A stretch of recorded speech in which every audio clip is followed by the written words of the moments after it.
Welcome to 8-Minute Masterpieces. Today we'll be exploring The Handmaid's Tale by Margaret Atwood, a powerful dystopian novel that resonates with themes of oppression, survival, and resistance. Stick around for the full summary and don't forget to like, subscribe, and engage in the comments below. Share your thoughts on the book and check out the description for links to purchase the novel and a downloadable PDF with additional commentary. The Handmaid's Tale is set in a dystopian future where the United States has been overthrown by a theocratic regime known as the Republic of Gilead. Gilead's government is based on religious extremism, and its society is highly stratified, especially when it comes to gender roles. Fertility rates have plummeted due to environmental degradation and sexually transmitted diseases, causing widespread infertility. In Gilead, women are stripped of their rights. They're categorized into rigid classes, with wives being at the top and handmaids near the bottom. The protagonist, Offred, is a handmaid. Her role is to bear children for the elite commanders and their wives. Offred, once a free woman with a family, is now a prisoner of this oppressive regime. Through Offred's eyes, we witness the daily horrors and indignities that handmaids endure. They're constantly monitored, their every action scrutinized. Offred's life revolves around her commander, Fred, and his wife, Serena Joy. Handmaids live under the constant threat of violence if they fail to conceive, defy authority, or try to escape. Offred's world is bleak, but she clings to memories of her past when she had her own name, her husband Luke, and their daughter. These memories fuel her desire to survive in this brutal new reality. Through her inner thoughts, Offred reflects on how society gradually became Gilead, offering a chilling reminder of how quickly freedoms can be stripped away. As Offred navigates her life in the commander's household, her relationship with him evolves into something more complex. The commander is not just a figure of authority. He seeks out Offred's company in secret, meeting her alone in his study, which is strictly forbidden. During these meetings, they engage in trivial activities like playing Scrabble, something that's illegal for women in Gilead, as they're forbidden from reading or writing. While these meetings may seem benign, they reveal the commander's need for some form of connection and control over Offred. He doesn't seem to recognize her as an individual, but more as an outlet for his desires and curiosities. Despite the power imbalance, Offred complies, knowing that to refuse him could result in punishment or worse. These illicit meetings blur the lines of the rigid roles imposed by Gilead's hierarchy.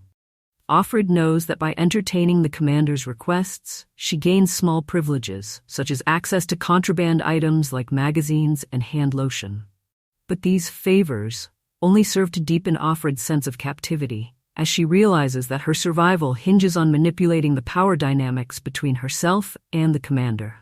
At the same time, Offred can't shake the feeling that Serena Joy, the commander's wife, suspects something is amiss, increasing the tension in the household. One of the few ways Offred can leave the commander's house is to go shopping with another handmaid, Offred. Together, they walk through the streets of Gilead, passing checkpoints and symbols of the regime's power. At first, their conversations are mundane, but eventually, Offred reveals herself as part of a secret resistance movement called Mayday. This revelation shakes Offred, who's been trying to keep her head down and survive. Offred is the first person who gives her hope that there are others out there who resist the regime. Through Offred learns that there's a network of people working to undermine Gilead from within.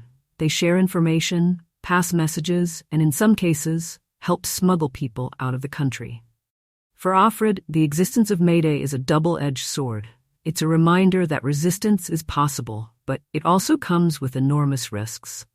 People involved in Mayday are caught and punished in public executions, known as salvagings. These brutal displays of power serve as a stark warning to anyone who might think of rebelling.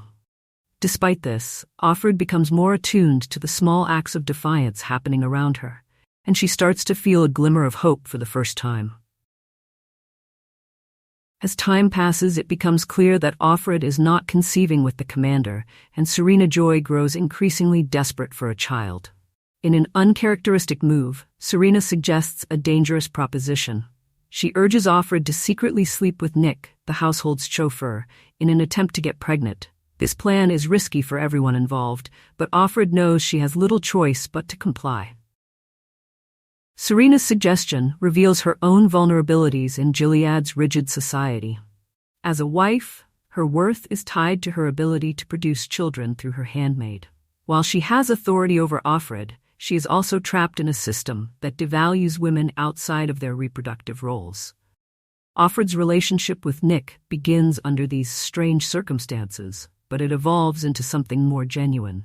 For the first time, Offred experiences some form of intimacy that isn't dictated by duty or fear. However, this relationship only adds to the layers of secrecy and danger surrounding Offred's life. Offred's growing involvement with Nick and the commander, as well as her knowledge of the resistance, creates a web of tension and anxiety. She lives in a state of constant surveillance and fear, unsure of who she can trust. Even small acts of defiance, like her meetings with the commander or her relationship with Nick, carry the risk of severe punishment.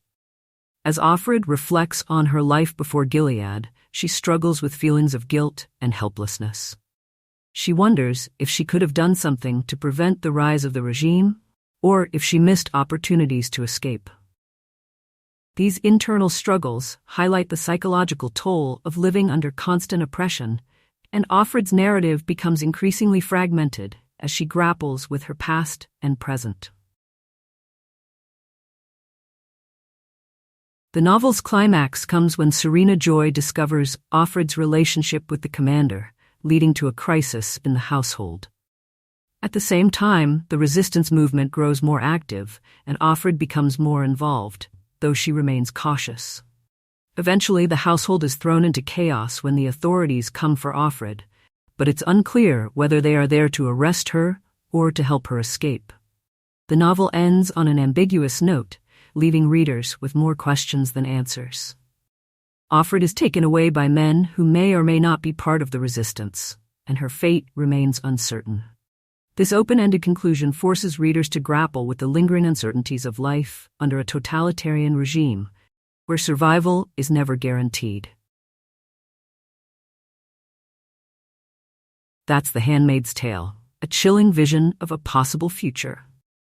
What are your thoughts on the novel? Let us know in the comments. Don't forget to like and subscribe, and check the description for links to the full book and a downloadable PDF with additional commentary. Thanks for watching, and we'll see you next time on 8-Minute Masterpieces.